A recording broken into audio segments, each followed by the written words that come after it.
Hi again, everyone. I'm Ollie Matthews. This is the Narcissistic Resistance. And this resistance video is a sponsored video, sponsored by Christine for Anonymous. And here's Anonymous' story. Hi, Ollie. Sorry for messaging twice in a day. I was kind of on the fence about sharing, as you will see in my other message. I would like a video made, but can't afford a donation right now, like I said, but I can in the future. Here is my story, at least the most fucked up part. I first met my husband New Year's Eve weekend of 2014-2015. So December 31st, 2014, basically. My initial reaction to him reaching out to me was that it was some kind of revenge on his brother, whom I had an on-again, off-again relationship with for about 5 years. Like a narcissist does, he charmed his way into my heart somehow. A lot of my rationale for being with him came from lies he had made up about his brother. I'm not sure of the family dynamic, except for the younger brother whom I dated first was or is definitely the black sheep. My ex-husband narcissistic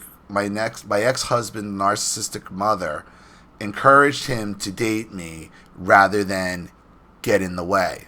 I believe she did this as a way to not only punish her youngest son, for whatever, but also because she had said this herself, she never believed that my ex-husband would actually get married. I was very busy going to school and working when we decided to get married. My mother-in-law paid for most of the expenses for a wedding. I believe she did this just to be able to have a party.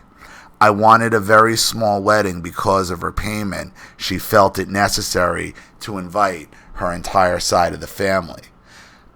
I do not want this side of the family I do not want the side of the family are all of them there. I just wanted very few people. Oh, and all there turned out to be maybe 100 people there when I was thinking less than 30.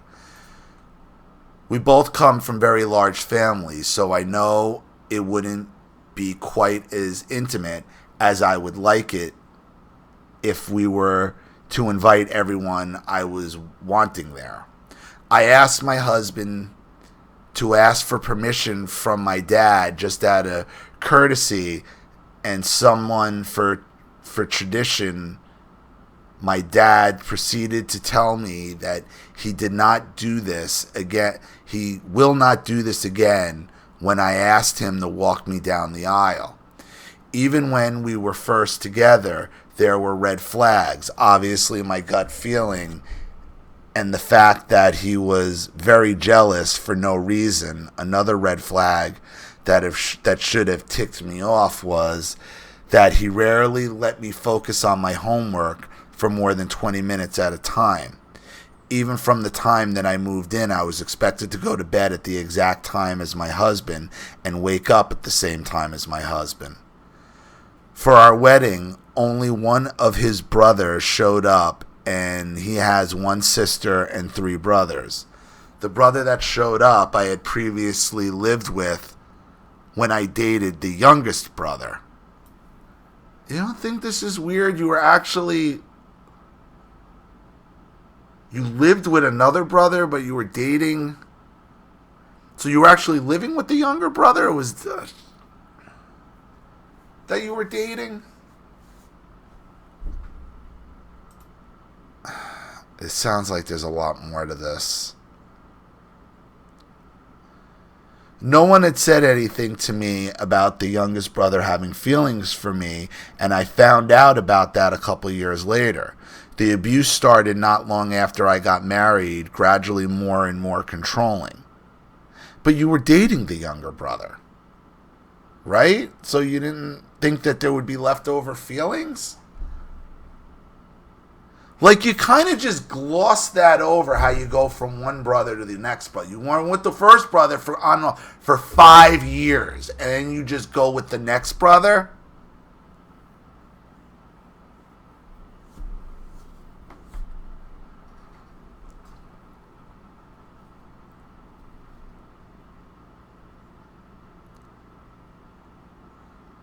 When I got fired from my job for feeling less or exposing some other narcissist or pathological liars or whatever my husband convinced me to sell my car and drive his deceased sister's car, instead saying that my car that I had bought with school money in order to travel back and forth to school was a money pit. He had convinced me that my birth control is making me crazy, so I stopped taking it. I invested some of the money that I made into trying to start an online bookkeeping business, and that eventually failed due to the amount of attention I was expected to pay to my husband.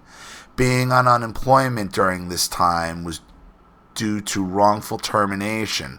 I did want to find a different job, and he told me even before I got fired, I would have to find a job that paid more and still had benefits in the area that I live in, and it's very rare to come across a job that paid as much as I was making, especially without a degree. So you kind of knew you were getting fired. So you kind of knew you knew this was coming. So he convinced me that I should just keep drawing unemployment and run my previous employ and run my. Okay, wait. He convinced me that I should just keep drawing unemployment and run my previous employer dry for having me fired, instead of trying to find a better job or focusing on my business. The more I focus on my business, he wanted the kids more. This is just a run-on sentence. Could this be the reason why you got fired? Like, I'm not trying to pick on you here, but I gotta call this out here. I mean, you're leaving a lot here, and you basically sent me a wall of text. You sent me a wall of text, which I'm trying to get through here, because I've been trying to get through some of these sponsored videos, and the problem is, other than the last one I did, I haven't been able to use one of them.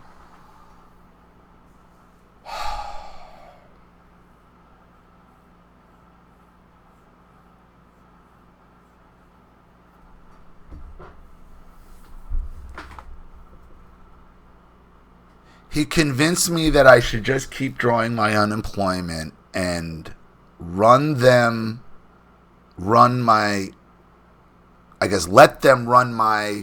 previous employer dry for having me fired, instead of trying to find a better job or focusing on my business. The more I focused on my business, he wanted kids more. I became pregnant, and we had 1 month with no income at all, and I asked him to apply for government assistance with me. Due to his paranoia, he refused. We filled out all the paperwork and went into the office and everything, and that's where he decided he would refuse help. I went back to work when I was 3 months pregnant. My shifts were 8 to 6, and he barely let me sleep on my days off or when I needed to. I ended up in the ER for dehydration. I fainted at work. In the ER, he looked like he was going to pass out because of the needles. I sometimes wonder if this was an act to put the attention back on him. It might have been.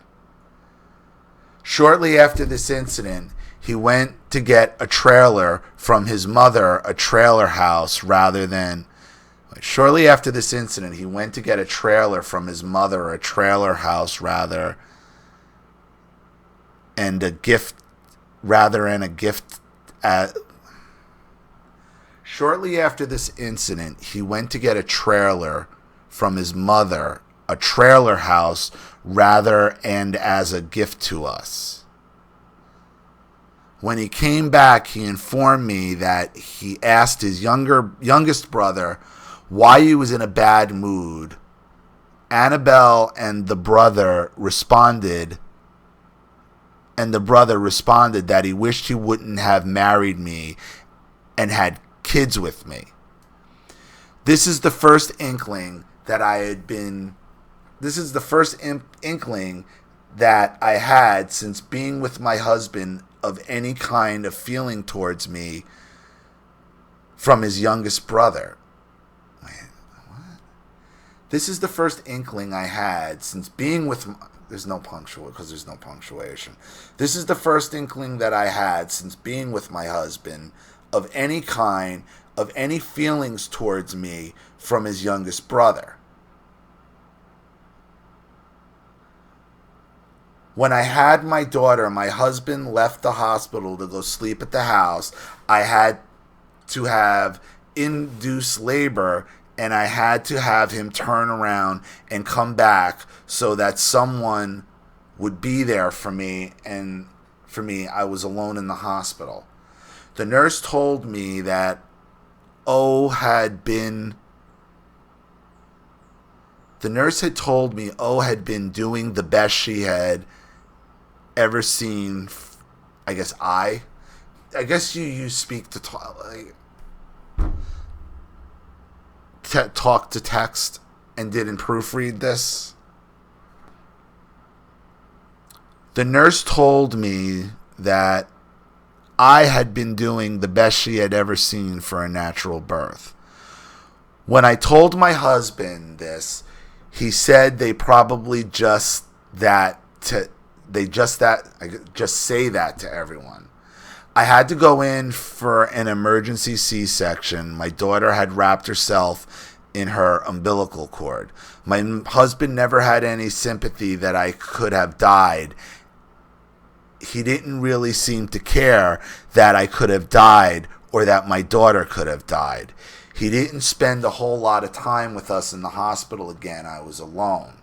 During the first 2 weeks of my daughter's life, my husband would scream at me because of her crying. I don't know what he expected, considering she was a newborn. I was barely made to feel like I was less allowed to ask for help during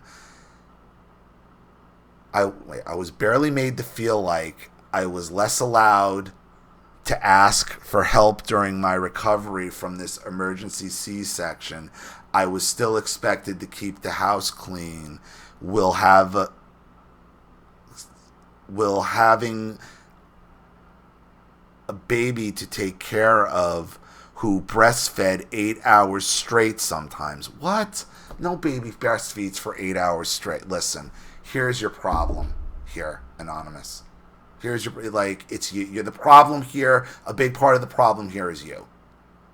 It's you. I mean, and look, this letter is red flag city. It's red flag city.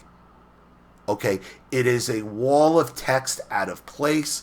You don't explain anything. You start dating his brother for 5 years on and off again. Then you're surprised he has feelings, and there's all this paranoia, and you send me this.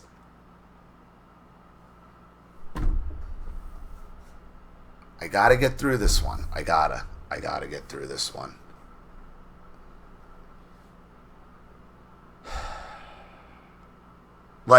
Everything with you is histrionic. Your issue is you're histrionic. Everything's an issue. Everything needs sympathy. Everything needs where all attention is on you. You're histrionic, bordering on borderline. That's not to say your husband isn't an asshole, isn't probably a narcissist himself. This is histrionics. This is histrionics at play.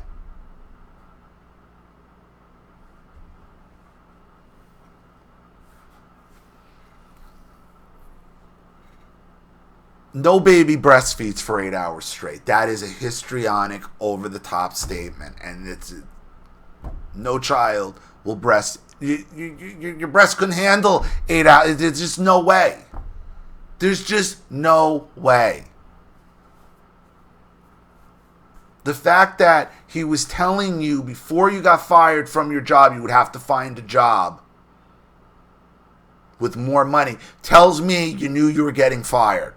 There was a process in place. And I hate to say, based on how this is written and how you're interacting here, I could tell you your histrionics is probably what got you fired from your job. I can guarantee it.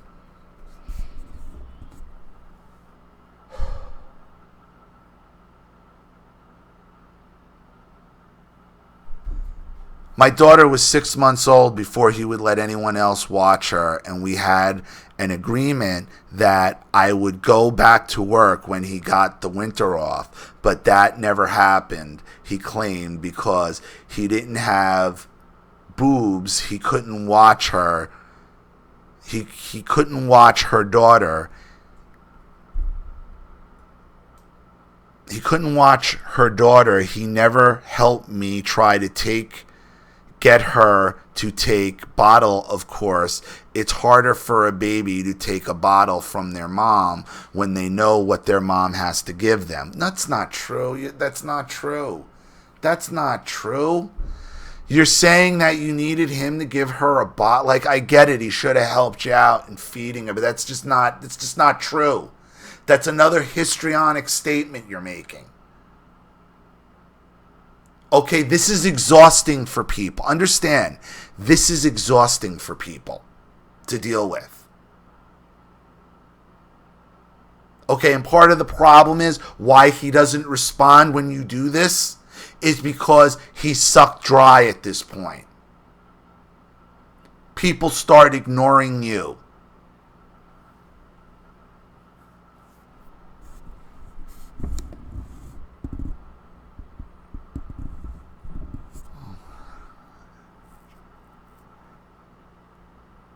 I had continually expressed that I would love to go back to work and that it would be good for our family.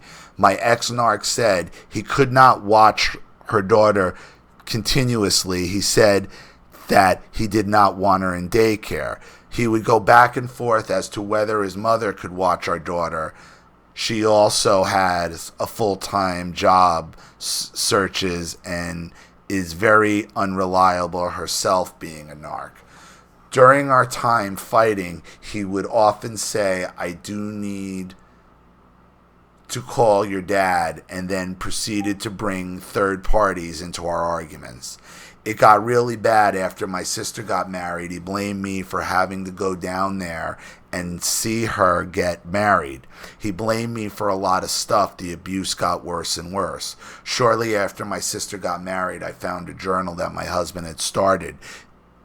It started out pretty innocent. It just talking about stuff that went on during the day. Then it went into all the things he paid for. And then it went into how I was so ungrateful and unappreciative. So he's writing his personal thoughts, and you just decided to pick it up and start reading it.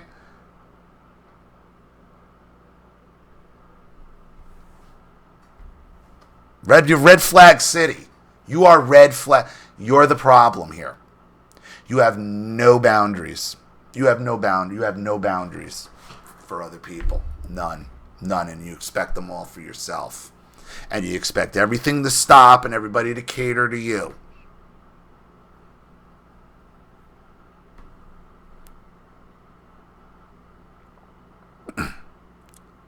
It got worse. He started to attack my parenting. He started to say I was mentally unstable and I shouldn't have children and I shouldn't be allowed to be around my child, which didn't make any sense to me considering the fact I was to be a stay-at-home mom, and he allegedly trusted me enough to do that.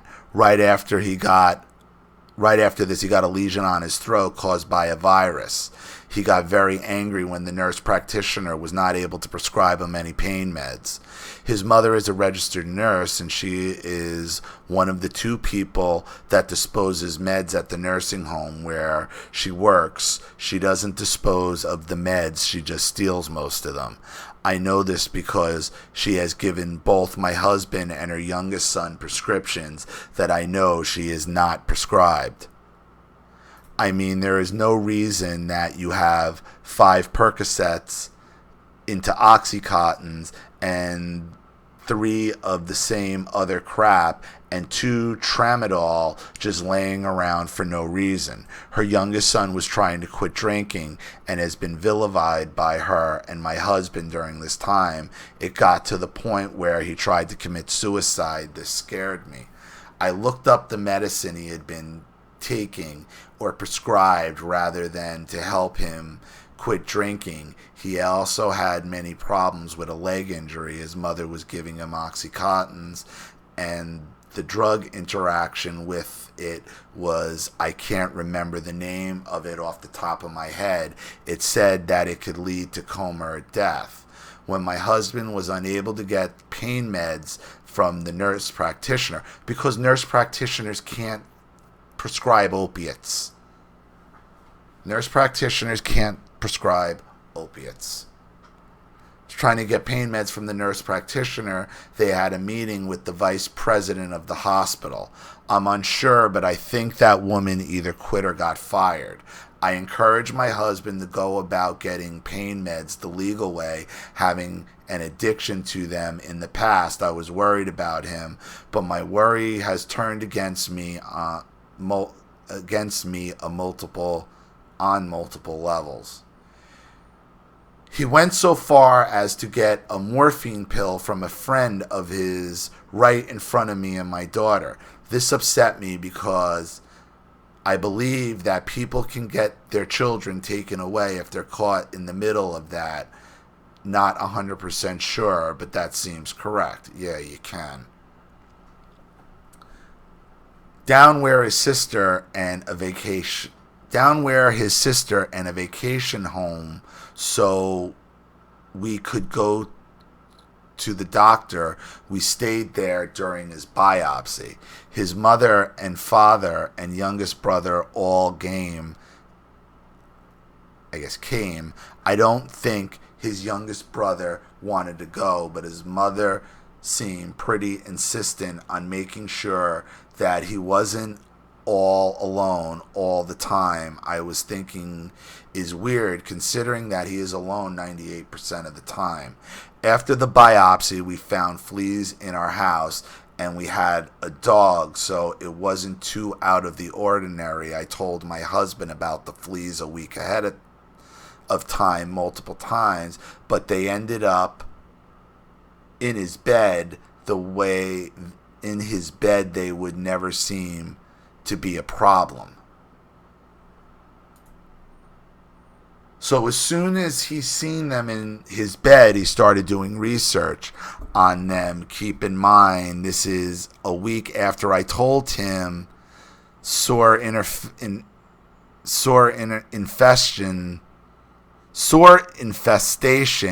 got pretty bad. I couldn't do much about it considering I was taking care of a 1-year-old and had no way to play something with myself. He blamed the fleas on me or the infestation because I didn't tell him right away. He talked about putting down the dog. I do not feel like this was a reason to put the dog down. I was worried about the dog and my husband was in a rage, so I locked the door on him while he was outside so he could not come down before he came in. So let me get this. This is your dog. You insisted on the dog. You're not taking care of the dog. The dog got fleas and infested the whole house. That's the translation here. Right?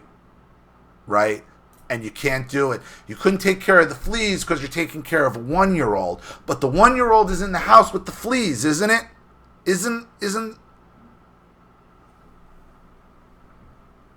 So you kept the dog with the fleas in the house with your 1-year-old and locked your husband out of the house so he wouldn't take care of your flea dog. Got that right? Cool.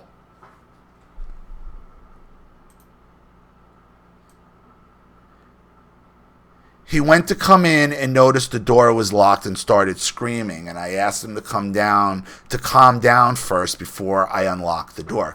You unlocked him out of his own home. And then started setting the terms. A home that is flea infested because of the dog you're protecting that is in the house and he's outside the house. I got that right?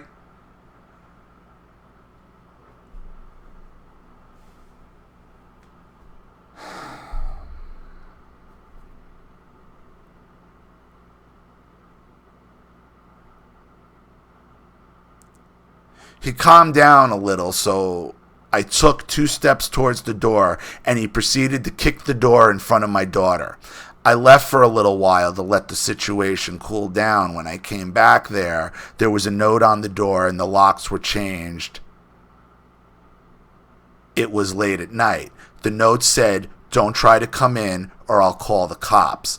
I had borrowed some money from a friend in case I needed to go somewhere. I tried to get a hotel, but I didn't have my card. It was still in the house. I ended up going to a women's shelter, which was 4 hours away.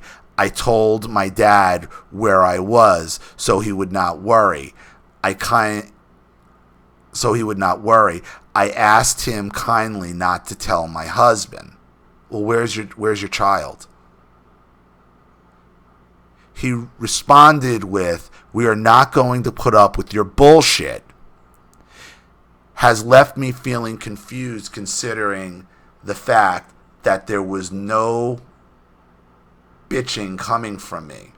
I realize now my father is also a narcissist as well as my mother, which I have realized well before getting into this relationship.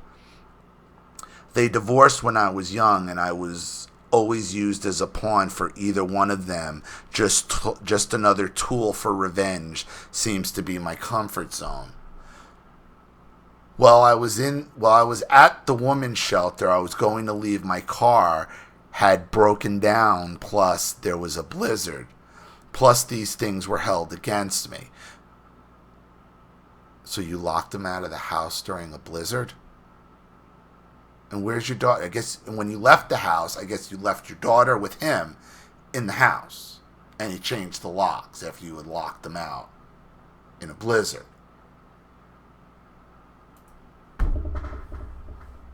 When you're histrionic like this, people get done with you. People get done with you. That's what your father was saying. Could your father be a narcissist? Could it all? Absolutely. But this is histrionic, and I'm thinking it's probably borderline personality disorder. And people get to a point where they've had enough.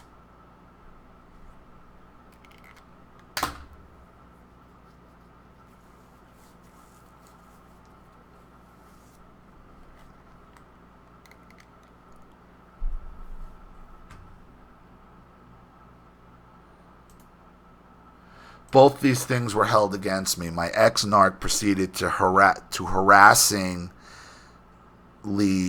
text me the entire time, making it difficult to take care of the car situation or my daughter. Okay, so your daughter was with you. Or my daughter. The shelter was overfilled, and I was very much wanting to leave, knowing that I didn't want my daughter there.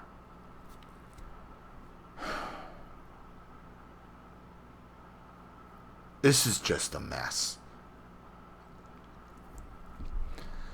I asked my ex-narc to have a separation so that we could work on our finances, and I did the payments lowered on my student loan, which she refused to sign off to release his tax information. He responded that he didn't want to get a separation because that will put the courts in control, which I know it's not true. He said he would rather get a divorce. This only confirms my suspicions that he wanted a divorce in the first place, considering I had found this Bruno and other things that happened. Oh, Journo. I guess Bruno meant Journo. Yeah, he wants out of the marriage. He wants out of the marriage. And what's bothering me is your daughter's caught in all this. So your daughter's out of the house now. He's changed the locks. He doesn't even want his daughter in the friggin' house. Your father doesn't care about his grandchild. You're carrying on with your histrionics in a blizzard here.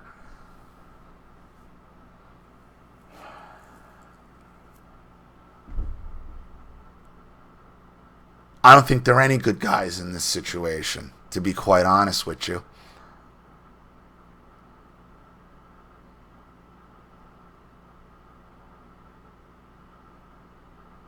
Upon my arrival, he was not worried about me or happy to see me, even though he adamantly wanted me to come home.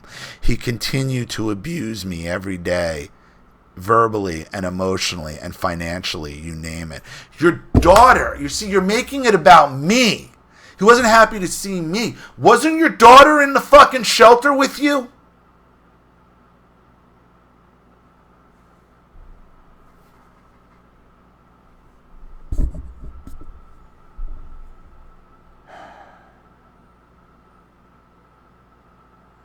At one point, I called his mom and tried to get him to calm down, not realizing what she was at the time. We had an agreement that he wouldn't look at P anymore. And I found in internet history, porn. I guess he wouldn't look at. Why would you star out porn? He wouldn't look out porn anymore. And I found the internet history that he had been looking at porn, and also he had been on dating sites. He admitted to this and then said it wouldn't happen again, but later said that sometimes his phone just looked up stuff in his pocket as an excuse. Heels with sexually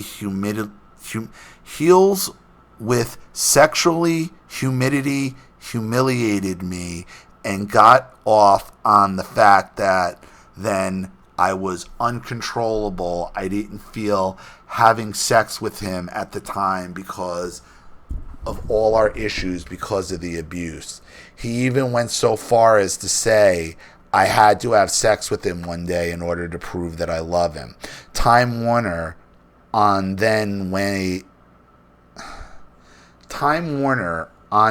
we went to counseling a couple times. We spent some time together that we were supposed to be working on our marriage, but I ended up being an excuse for sex. Another thing that made me uncomfortable through our whole marriage after our daughter was born was he kept insisting that we should just put her in a crib even when she was awake so we could have sex. Explain this made me uncomfortable because I didn't feel like that was an excuse just to leave our daughter all by herself. This is part of the reason that I am so worried about my daughter. Shortly after this one, his youngest brother came to our house drunk, threatened to kill him back, and he threatened to kill him back. See, you're just talking you're just talking into your phone, and just whatever comes to your mind, you're just spilling it out. And then you hit send. This is histrionic behavior.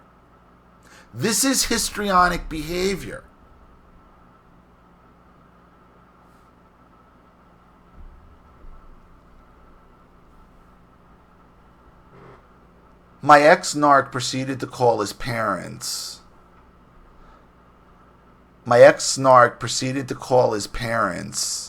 Will then proceeded to call the cops on their youngest. I believe this fell into their mother's plan perfectly. She had stated to me how the best thing for the youngest would be to get in trouble with the law over a year. This was the last straw for their father, which led them to agreeing to a no divorce that she had filed a year before. My ex blamed the youngest for the divorce because his mother continued to enable him to keep him around, to use him.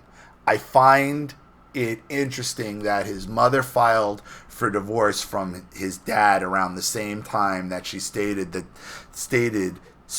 this journal, and how he's about how he said he was going to use it to get custody of my daughter. I'm just realizing that now. we had a fight that got physical a little while after that. I decided to leave because he kept denying and changing his story about what happened. He had consistently woken me up throughout the previous 6 months to pick fights with me about literal nonsense, and began talking to a place called Violence Intervention Project back in November, trying to figure out how to deal with this abuse, how to try and move along. We are now getting a divorce. I moved out and stayed with his mother because she invited me there, and that was the only place that I felt my daughter would be most comfortable and well adjusted. I still did not realize what his mother was at this time. The youngest was also staying with her. I tried to text and ask what was going on between him and his brother. I realized that was not a very good move. Everything between me and him seemed fine the first day. He had invited me to eat some of the lunch that he made, not sit down and eat with him, but at least offered me the food that he had made. His cousin came over. We all, including my mother-in-law and daughter, ate supper that night and joked and laughed. I overheard the conversation a couple days later. They told the youngest not to speak to me. I cook, I clean, I cook for myself, and I did the dishes while I was there almost every day. This kindness was met with a call to CPS, cleaning that I had drugged my daughter with Tylenol in order to get her to sleep. I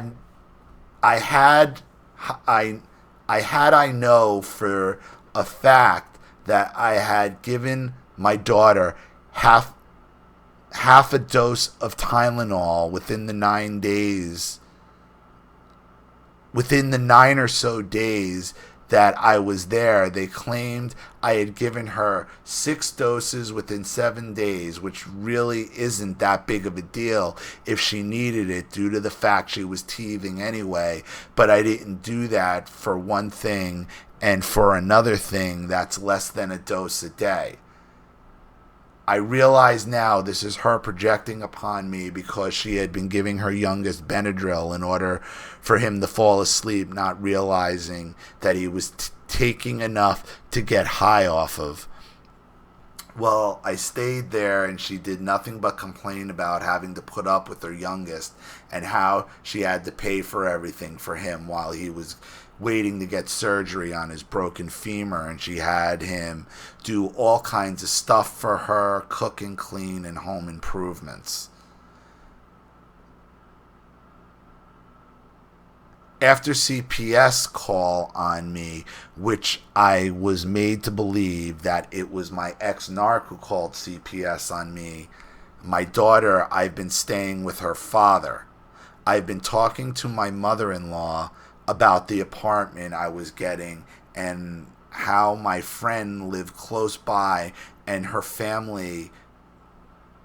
And when I mentioned that she had teenage boys, she flipped out and started saying, and having fake tears in her eyes and saying, "How do you know I just worry about Sonny, and how do you know that these teenage boys with their raging hormones aren't going to do something?" Which was weird considering the fact I had not said anything about her,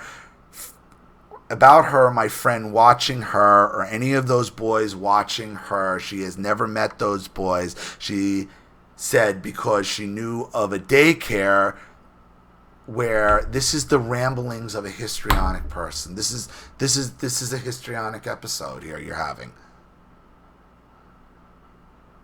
Where that happened to some of her friends, and I said, I know of that family, and I probably wouldn't have chose them to watch my kids. I also said, well, you used to have a daycare, so there's good daycares out there, but I'm starting to think maybe something happened while she was a daycare provider that she's trying to cover up.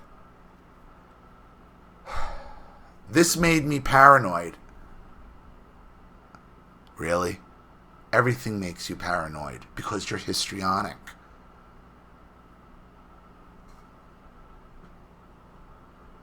Everything makes you paranoid when you're a histrionic. This made me paranoid considering the fact she had released information to me and my ex-narc about a month previously that his grandfather was allegedly a child molester. This is the grandfather on the father's side home. She blames that entire side of the family for all the marital problems that she had with her husband, who is now her ex, but she has such control over him that they pretty much just act like they are still married. I stupidly thought that she was actually concerned about my daughter and had brought up to her the next morning that I thought it was strange that she had such concerns about outside people touching her, but not my ex-narc. After this, I left to stay with a friend. My daughter had a WIC appointment that Wednesday. I had asked to have her back Tuesday night, even though the agreement was she would have come back with me on Sunday night. My response to wanting to have my daughter back for her appointment was an order of protection, which my daughter was under false allegations of me threatening his life and saying that I would accuse him of any kind of threat of molestation of my daughter to enforcement, which is not true. I only brought those things up to private parties out of concern for my safety and the safety of my daughter. The court lifted the order on my daughter, but was very loose on the parameters of when I see her, so he is now using her as an excuse to torture me, or a tool rather. Both he and his mother, I've tried to get me to violate my OFP in order to get me into jail, to get me out of the picture. It has been a month since I've seen my daughter, and I continue to worry about her every day being around these people. I'm so sorry this is long. This is just the gist of it. I really need to get this out there, but anonymously. I don't want people to fall into the same trap. Thank you so much for your honesty. The only trap you've fallen into is yourself. You're just as much of a problem as they are because you're histrionic. I can't put it any other way. This whole thing is one giant red flag. And your big problem is you really don't want to take responsibility for your own life. You're constantly looking for somebody to take care of one thing or another.